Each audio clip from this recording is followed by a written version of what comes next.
Kayo po ba ay marunong mag-Chinese? Yes po. Ito po ay Fukien or Mandarin? Marunong po both konti. Both. Yeah. But not totally fluent. Read and write po ba? No. So, sorry. So, nakakasalita po kayo ng Fukien and Mandarin? Yes po, Mr. Chair. Neither read nor write. So, kahit alin doon, di po niyo kaya. Yes. Some other word kaya naman po. Okay. Sige po. But not totally all.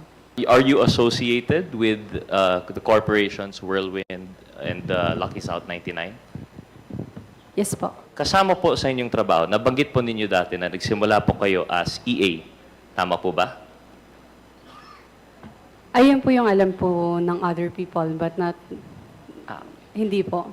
Okay, so that's not where you started. Will you share with us po kung saan po kayo nagsimula?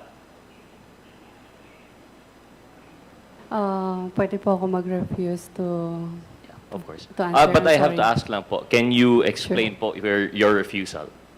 Bakit po kayo nag-refuse na sagutin itong tanong? For privacy reason po. Okay, thank you. Maraming salamat po. So, you are involved with these corporations. You will not tell us where you started. Pero would you say po na you have assumed a position na marami po kayong hinahandle na applications? Tama po ba ito? Pwede ko po malaman anong application po yung tinutukoy nyo? In general, business permits, PAGCOR, SEC applications. Meron po other, like PAGCOR is this year lang. I'm sorry, way back 2023 po and 2019 lang po. Since that you've mentioned po no, that you have dealt with applications of corporations, nag-deal rin po kayo sa applications of other corporations, hindi lang po Whirlwind. Tama po ba? Yes po.